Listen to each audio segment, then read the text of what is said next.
Hello, everyone, and welcome to another episode here of the Writers Hub on Tales from the Wandering Scribe. I'm your host, Gabriel Garcia. Many of you know me as the Wandering Scribe and the Wandering Quill.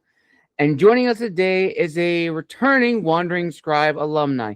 Now, like many guests, she needs no introduction. She's an incredible fantasy author, artist, and editor. You've seen me work with her many a time. She is the best in the business. She has been my go-to editor for all of my books and will continue to be my editor for the next 15 years. Yes, you've heard me right, viewers and listeners. I have stories planned for the next 15 years. And in this episode, viewers and listeners, my guest and I will be talking about something that we are really passionate about. Now, many of you know we are fantasy authors. And there's this one discussion that I've been seeing in the community on this topic of fantasy and realism in world building. So I can think of no perfect guest to have on the show to talk about this topic with me. So without further ado, ladies and gentlemen, let's give a huge round of applause to my good friend, author, and go-to editor, Lowri Ball. Lowri, welcome back to the show. Thanks for having me, Gabriel. It's always nice to be back. Absolutely, Lowri. Now, before we dive into our discussion today, would you like to give the viewers and listeners a little recap of what you've been up to since the last time you were on the show? I want to say last year. Yeah, so there's been quite a lot of things going on. So the Four Lands of Arravan book 1 has now sort of finished its editing phases. It's got its map included and it's been designed interior, like the interior has been designed, like chapters and everything. So that one's sort of complete and put to the side until later on this year. And then I've been focusing now on getting the Whisper of Trees beta read. So that's been ongoing for the past, I want to say, week, 2 weeks. So that's sort of going on the side while I focus on book 2 of the Four Lands of Arravan trilogy. And I've also somewhat got the bone structure for a new book that is completely different and apart from everything I've written so far. So there's been a lot going on, very busy. But hopefully it'll all sort of pay off in the end, and hopefully the end is in sight for at least one of them. Absolutely. And congratulations on this huge milestone. I know working on the Four Lands of Arravan has been a big commitment of you for many a year. So I cannot wait to see it come to fruition in physical and e-production. So again, a huge congratulations to you, Lord, because that is not an easy thing, especially for your first book. And since we're on the topic of the Four Lands of Arravan, as I mentioned earlier, viewers and listeners, we're going to be diving into the discussion of fantasy and realism and world building. So to start us off, Lowri, would you like to share with the viewers and listeners how you approach this topic in your work when you first got started? Yeah, so I've always been a massive fantasy fan. I grew up with Tolkien and Harry Potter's and everything. So it's always been my favorite genre to read and watch and everything else. But I started during COVID, sort of, I'd always written bits and bobs, but it was never anything I wanted to take further. But then I got the idea for the Four Lands of Arravan, and it just sort of spiraled. I knew I wanted to create an entirely new world, but also keep it in the realistic side of things, so it's not too out there and would sort of put people off. So it started out with coming up with the first character, and then from there the places and the world building sort of took off because I could base it around this character and then bring more characters in from said places. So it's just sort of like one stepping stone to another that sort of built up this massive image and a whole map. Yes, very true. And if also I'm not mistaken, because I also had the opportunity to beta read Four Lands of Arravan, but there's also little bits of mythology sprinkled throughout as well, which I'm very intrigued of how you were able to do that in this book. Because again, as you said, you want to make something that was unique to your story, still be fantasy, but base it in reality that was akin to you. Now, what do you think is probably the most challenging thing about that for us fantasy authors? Because, as I'm sure you'll definitely agree, out of all the genres in fiction, fantasy is definitely ranked like very high in terms of constructing worlds, followed by most obviously, of course, science fiction. Yeah, so I'd say the biggest challenge is knowing where to start, because a lot of it, once you get that first sort of block in place, it will sort of follow. But it's knowing where to start and whether or not to start with your characters, or just trying to come up with some, like, I use a lot of like name generators to get a rough idea, and then I'll edit, Hmm. change them to fit my characters. So a lot of it could just be, searching up and coming up with random names and seeing how they feel. The mythology is definitely a good way to go about it. Originally, the Four Lands of Arravan was very much sort of Greek, Latin inspired. But that has toned down a lot now with it being edited and everything.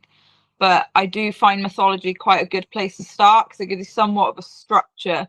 You can model your characters after gods or certain characters within the myths and legends. So it does give you a good sort of strong place to start, even if you do deviate from that later on. Um, Hmm. but yeah, it did help when I first started writing the Four Lands of Arravan, because it did give me that place to start, even if I did get rid of it later on. But yeah, it's definitely been a common thing in my writing so far.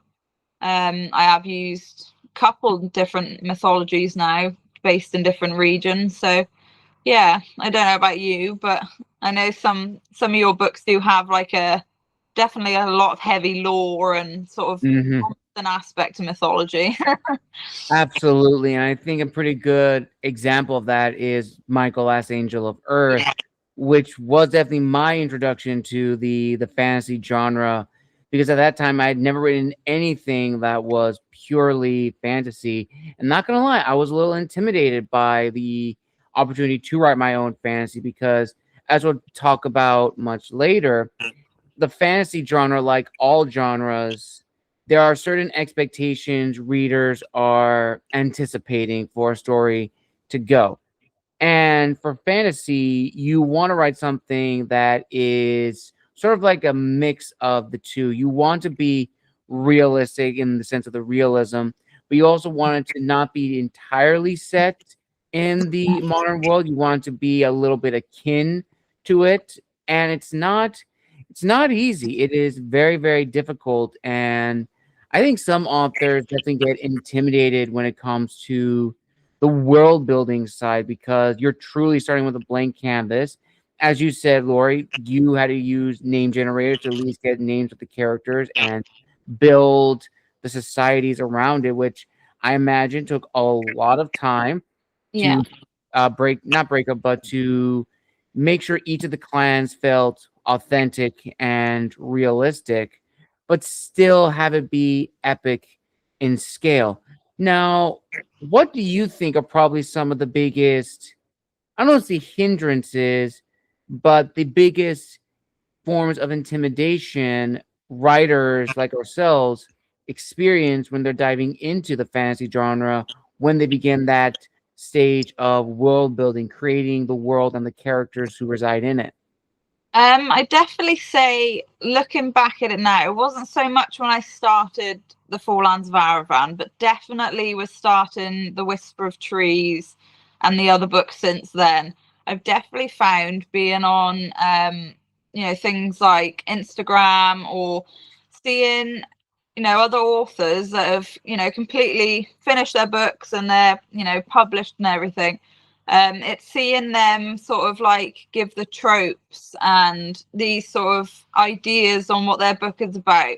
I find it becomes a bit of like a barrage, and like you're a bit sort of taken aback. Mm-hmm. You don't know whether you should include that, whether people read that more if you did include it, if you shaped your world to incorporate some of those bits, would it be better? But then I stopped thinking necessarily of what the book was actually heading in and like would actually sort of entail. So I think it did disrupt a lot of the world building because I was so focused on trying to fit these things in. It just I just got a bit lost. So I think restarting and going through it again and just really focusing on the original bits I created to start with, and just bringing those back in, I think that helped a lot. And just refocusing on what the book was originally about, instead of trying to almost please everyone with so many different things and different aspects of the world I was making. So I think a good way of sort of stay true to the world you have. Definitely look at others for inspiration, but I definitely say as well, focus on what you've built, because I know, like, especially I noticed with yours, it's very unique. You have like a certain way of writing it and creating the worlds. And it doesn't feel like you ever have any sort of outwards like interference. Like you never have anyone interfering with the way you're writing. So it's really refreshing, I find, as well, like reading yours and then going back to mine. Yes, very true. And likewise as well, Lowri. And this kind of brings up a really interesting question, which may be a slight tangent, but kind of really back into world building in the fantasy genre as well as balancing realism. Is I've talked with a lot of authors on the show in like their own interviews. And the one thing that always keeps popping up is some authors have even said that when they're writing or in that stage of world building, they don't read any other works because they don't want to be, inspired by that person's works and take from it. But while I do respect that and everyone has their own process, as writers, we're always going to be influenced by the stories and works of the past. As you mentioned, Lowri, that you were greatly inspired by the works of J.R. Tolkien from The Hobbit and Lord of the Rings. Has anyone ever made that comparison, or you yourself kind of realize that comparison in terms of the world building, in terms of like, how the map looked, or were there any languages that you created or wanted to create? Were there any direct correlations that you noticed from works you've read growing up as a young child to now as an adult, and then to your own writing? Yeah, I've definitely over the years drew inspiration from other writers. I find my problem is when I start writing my own, I forget to read everything else. So the books kind of sit there on the shelf. But but no, I've definitely taken inspiration from like the Lord of the Rings, especially growing up. Both me and my mum loved it, so it is always a big sort of part of my childhood. So I definitely think there are hints of it, whether or not it's just the journey, the whole traveling of it, because there was a lot of traveling in that book. Yes.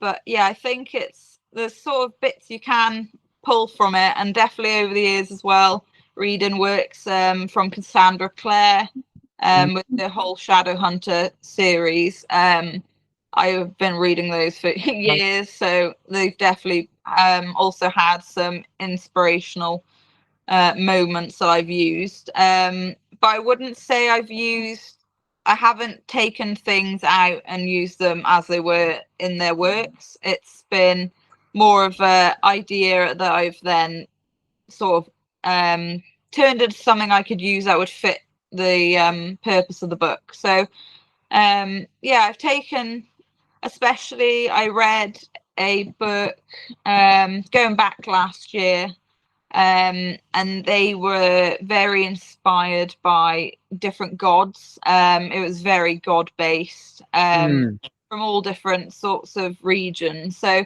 that was definitely inspiring in the way it gave me ideas for future ideas for books, because I do like doing lore-based and mythology. So it did sort of give me an idea on the different kinds of mythology I could include, rather than just the basic ones that we tend to go to. But yeah, I'd definitely say childhood especially had a massive impact. We used to write, our granddad used to write us short stories and send them in the post, and we used to write some and send back. So it's always sort of been there, but definitely has come out over the last few years. Definitely. Now, I want to read something that I was able to save for this interview, and that is, of course, the definition of fantasy realism, otherwise known as magical realism. Now, magical realism blends a realistic, mundane world with fantastical or magical elements treated as normal, blurring the line between the real and the unreal without explanation, often for social commentary, contrasting with traditional fantasy that creates entirely separate magical worlds. Key characteristics include ordinary people in familiar settings, encountering the supernatural as everyday occurrences, a rich, detailed reality, and magic that isn't explained by rules, but simply is, a style popularized by the works like Gabriel Garcia Marquez. So, kind of with that in mind, and going back to the works of the past, do you think that as authors and also as readers that there's now kind of this shift towards magical realism? Yes, you still have traditional fantasy and fantasy books, but now magical realism is now taking center stage. And would you, as the author of Four Lands of Arravan, classify your work as magical realism or truly traditional fantasy? I definitely say there has been a shift, especially with the realism side of things. But I wouldn't say mine comes under it entirely, because the magic side of things are caused by something. It's not necessarily there and isn't sort of, it's not a mundane thing. It's more, it used to exist and then doesn't exist, but it's in the background. So I wouldn't say it's necessarily entirely magical based. There are obviously aspects, especially going into book 2, where the magic comes out, but again, it's not always been there. So I wouldn't say mine falls under the sort of realism fantasy side, and more maybe towards the traditional.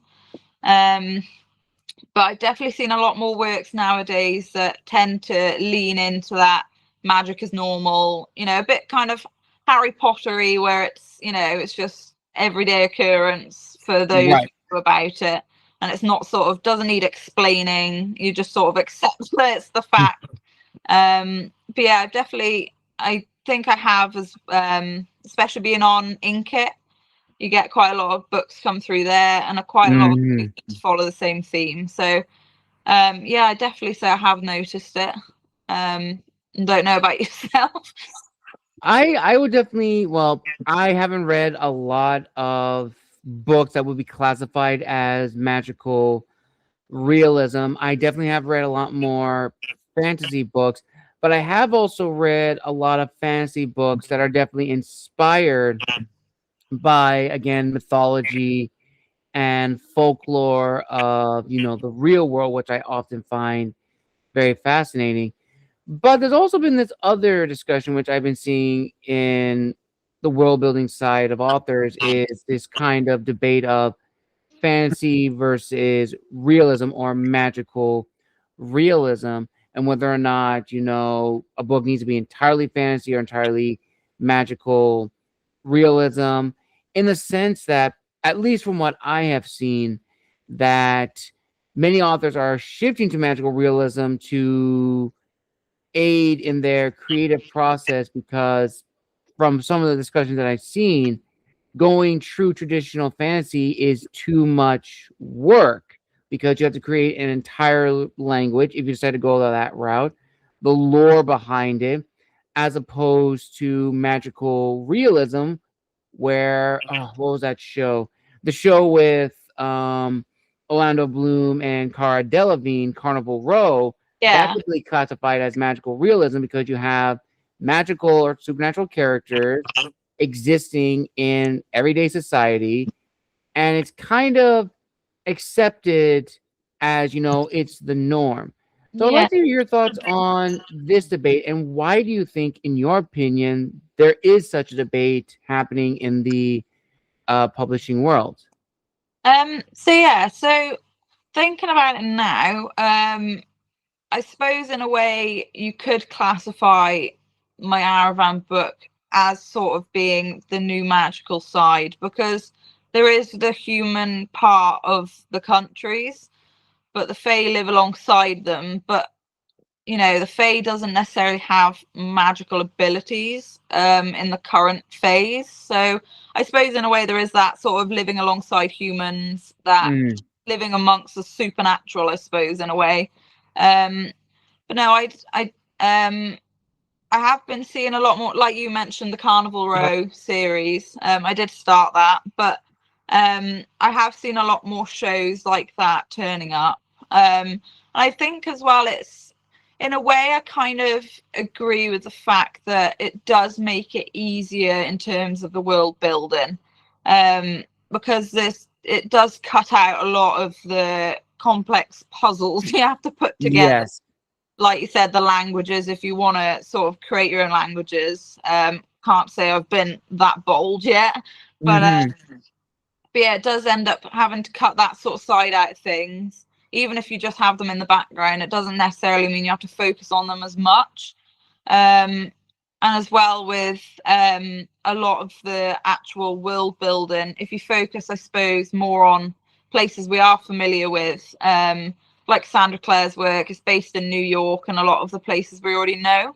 So I suppose having that magical aspect as well, it's sort of, you can focus a bit more on that rather than having to come up with whole other countries and places and different people having to live in those places. So I definitely think it does ease a bit on the authors, having this new style of fantasy coming out. Although I do like quite a lot of lore, and trying to figure all that side out. So I think I'm a bit stuck in the middle between them. Absolutely. And still kind of on this topic, what I do find really fascinating about magical realism is that it can have a little bit of that fantasy element, in a sense of the mystery that fantasy has, the unknown questions. And another case in point, I forgot the show it was, but it was a coven of witches or something like that, where they were able to take, elements of, the oculate history of witches, but place it in the modern setting and just add real lore from our world intertwined with it. And I find that to be very, very fascinating in the creative process for world building, because it's kind of a blend of the two. And talking about it now, I definitely think my book, Michael, Last Angel of Earth, would definitely be classified in the regards of magical realism. Yes, you do have the more mysterious side, as you would in pure fantasy, but you also have, humans living in coexistence with gods, goddesses, and mythological beings. And again, going back to the world building, you do have a little bit more creativity in that sense to fill in the gaps. Like if you want to write a book on witches during the Salem witch trials and build upon it, you absolutely can. You can take pieces of history and intertwine it with, the fantasy side that you want. So it ultimately is what works best for the story, and that I think is very important to know, which also leads into another discussion. So tying everything all together when we look at, fantasy realism and also fantasy versus magical realism. Do you believe, Lowri, as an author, that the lore dictates the world building, or the world building dictates the lore? I definitely say the world building, I say it dictates the lore, because I find I start with the world building first and then the lore sort of follows. Because I suppose as well, it depends on your characters and whether or not you're going to have gods, goddesses, or those sorts of characters and deities. So I think as like to build your base first, and then you can start building the lore from that. Because who knows, you could draw a really basic map, but you don't know what's going to happen in each of those countries or the entire whole map. Something could happen in each of those places, but you'd have to create those places first. So I think just starting from the base and then working your way up. And quite often I find as I'm writing, new ideas happen anyway and the lore changes. So but yeah, I think start with the basics, and the lore will follow. Definitely. And I also think, we've talked about a little bit of magical realism, but I think there's another avenue which we can explore is more realistic fantasy, which some people may be confused by that. But for me, how I interpret realistic fantasy is it is fantasy in the traditional sense, but it's a little bit more realistic that if you took out the fantasy side, it's just like, oh, it's another retelling of, realistic events. And for me, a really good example of that is, of course, the Game of Thrones lore. I mean, George R. R. Martin himself stated that a lot of Westeros's lore and history is based on real world events, like the conquest of Aegon Targaryen is based on the Norman conquest. And the sorry, and Game of Thrones is a retelling of the War of the Roses. And how Westeros is depicted, I mean, you can clearly see the connections of 13th and 14th century England. I mean, it is right there. I mean, if you stripped away dragons, White Walkers, and the magic side of it, and had it like this is a fantasy world in just the lore and everything, I mean, they look like you could have them exist in everyday life. Yes, granted, a lot of people would have comments about their clothing, but the point is, it's probably next to Lord of the Rings, realistic fantasy, because the costumes look very, very similar to what we've seen in our everyday life. So I do find that to be very, very interesting. And I'm actually very curious, Lowri, if in this regard, any real life history may have impacted your works. And as an author, how does pulling from real world events impact or maybe even change the world building part of a fantasy story? Yeah, so I was writing a book. It didn't ever it was very basic, bare bones, and I sort of hit a block with it. So I moved on since then. It sort of just sat in a corner. But it was based in, I think it was the 1800s in London, and it was based around assassins. But I took a lot of London's history from it, and like events that happened in London at the time. I tried weaving it in, or characters, well, people, I suppose, that actually existed. I turned them into characters and used them, which I really actually enjoyed. It was very different from the standard world building I'd done before, because world already existed. I just had to sort of like fill in gaps. But I used real places, real names, and it was refreshing in a way that, again, that lore side was still there, but it didn't take away from the fact that I could still create places, but the main body was there. So but I think comparing that to the fantasy I write now, like that, if I took away, there was slight magic in it. So if I took that away, it would just be somewhat of like a historical assassins in London kind of run around. But I think comparing that to like Arravan, if I took the magic from that, it would be, I don't know, I suppose it wouldn't really work in a way because it isn't based in a world that we know or that could sort of exist without these magic undertones. But yeah, it was definitely different. I do hope to pick it back up again, but when that will be, I don't know. But it'll be interesting going back and seeing if any of this new working on other books since then will sort of impact it in any way or give me an idea to get it going again. But no.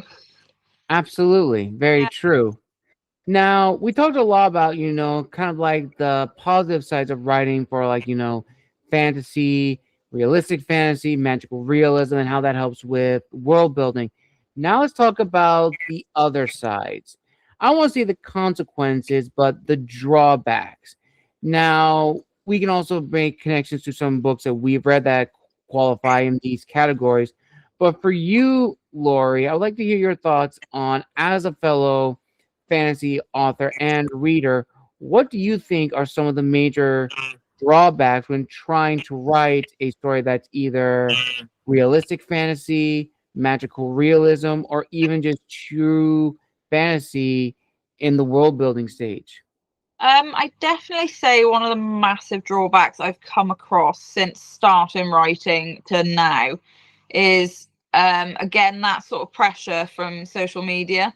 There's so many expectations of what your magic should look like, what the rules should be, and I think it does put a lot of people off going the more traditional route of really creating and delving into like the magic, the lore, because I find nowadays a lot of people don't want heavy lore. They want to understand, quick to, get to grips with. So I do find that sort of makes people lean a bit more towards this new sort of fantasy side. But yeah, I definitely think that is one of the biggest sort of challenges. But one other I found is that brain's gone blank.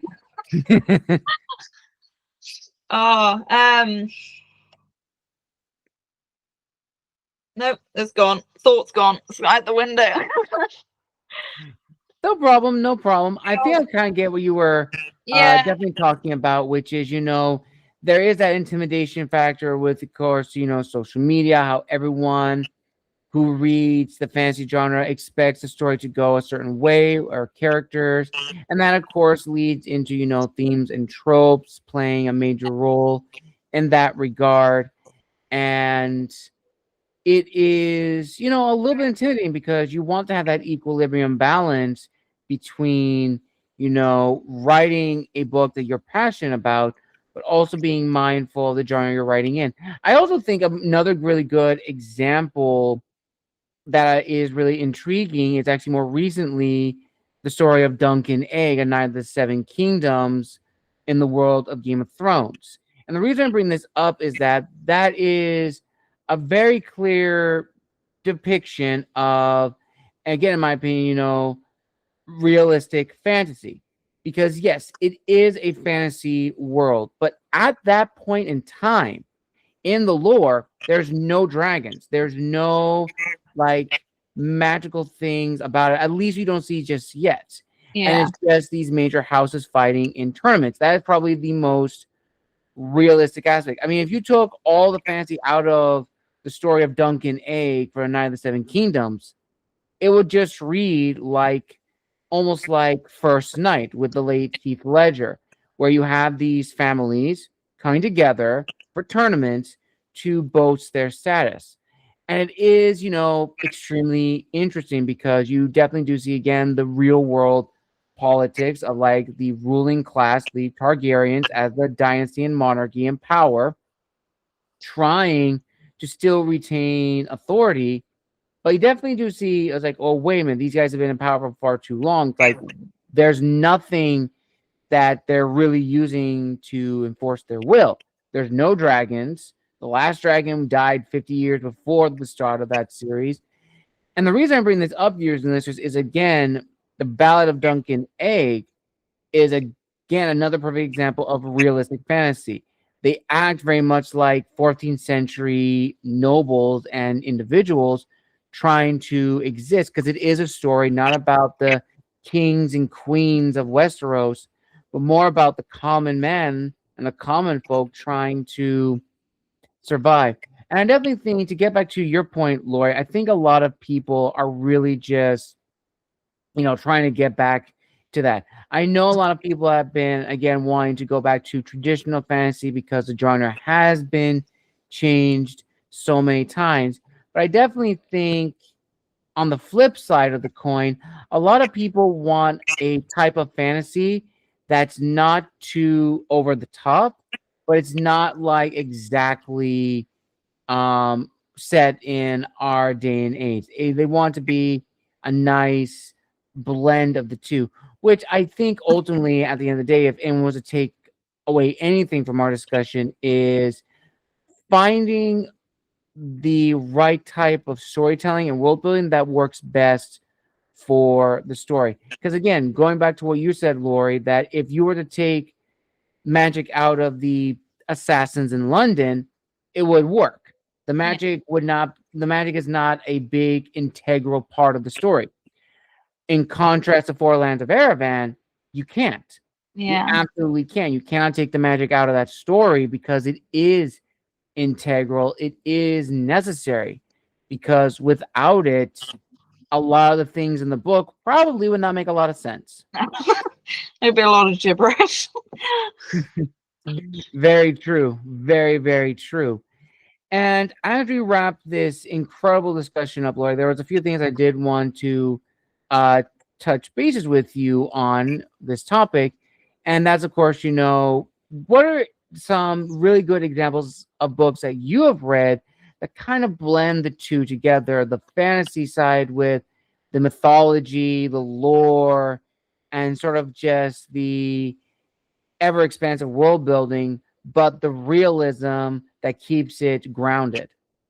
I definitely say, I know I've repeated it like multiple times, but Cassandra Clare, she does it Mhm. really well. She's got, it's based in the human world, but there's this hidden society of people who protect the humans from demons and all sorts. So, because you've got that supernatural aspect, but you could almost take the human side of things away and it'd still be just like a supernatural show.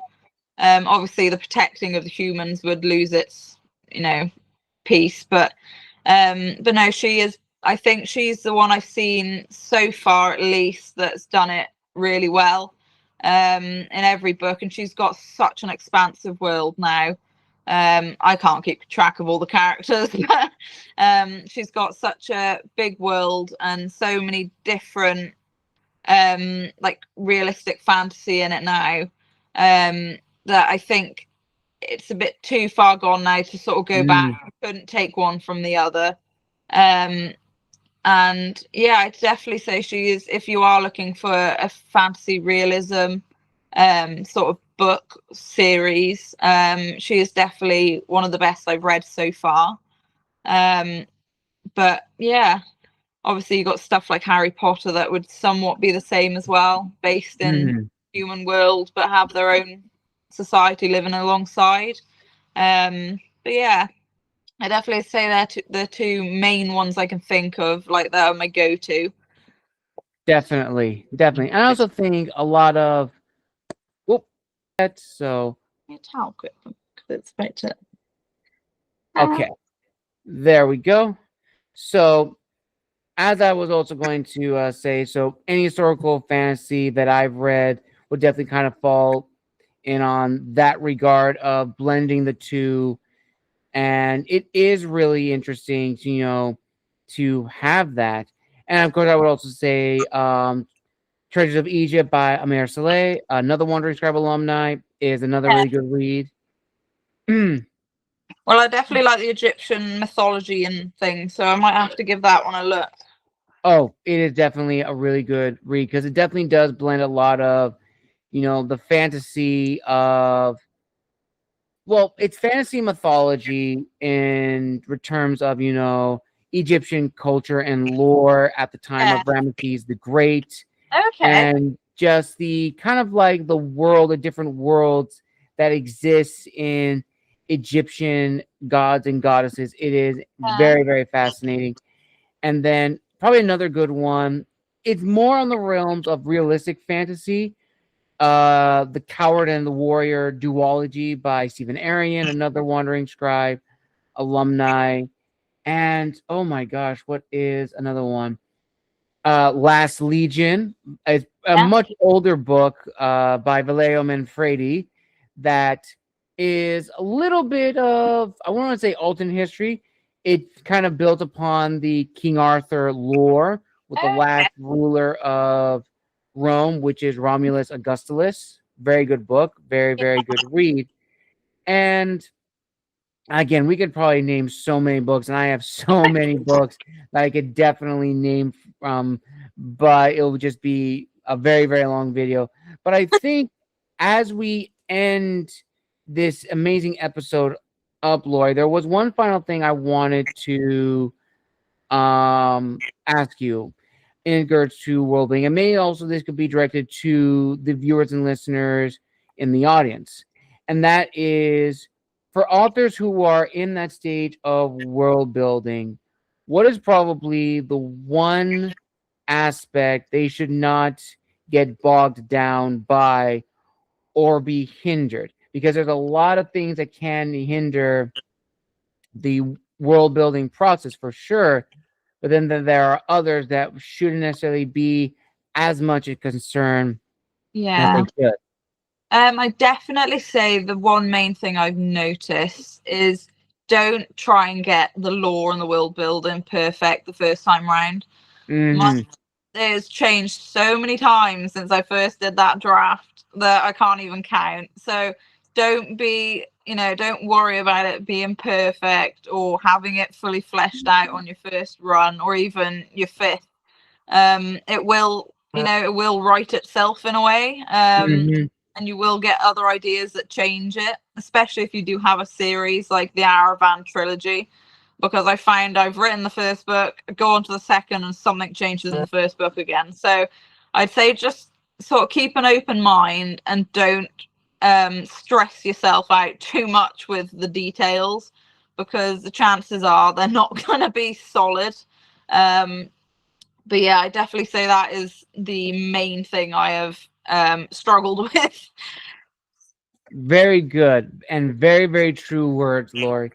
And on that note, viewers and listeners, we conclude another amazing episode of the Writers Hub here on Tales from the Wandering Scribe. I want to give a huge thank you to my good and dear friend Lori for coming back on the show. It's absolutely always a blast having her on the show and talking with her. Now, Lori, where can people find you on social media if they want to reach out and connect? And for any author that is looking for commission work for either map or characters, or may procure you for editing services, how may they reach you? So I'm on Instagram at Maiden of the Forest, same on TikTok, and I'm also on Facebook as well, at Lowri Ball. So yeah, reach me on any of those. Or if not, I gather go through you if they know you, because you can always pass them on, because we're usually in touch anyway. Absolutely, absolutely. And I know we kind of mentioned this off camera, but for the Four Lands of Arravan, when should readers hopefully expect any news about publication and potential release date? So it was originally aimed for midway through this year, but possibly expect some news within the next sort of 4 to 5 weeks. Nice. Yeah, all will be revealed. Awesome. Awesome. So I will attach all that down below in the description of this video, viewers and listeners. And if you'd like to see Lowri's interview that she did not too long ago on the channel, I will attach it here. And if you are an author in need of character work, map work, or in need of an editor, I cannot stress this enough, viewers and listeners. Lowri is absolutely a dream to work with. She has worked with me for all of my books, and she has given me some of the best feedback ever. She really, really is the editor you want, who is passionate about an author's work. She herself is a fellow author. She understands the hustle and bustle and the grind. And again, I cannot say enough great things about her. She is an incredible editor, incredible artist, and an amazing author. So I implore you, my viewers and listeners and fellow subscribers, to definitely reach out to her. And again, all the information to reach her will be provided down below in the description of this video.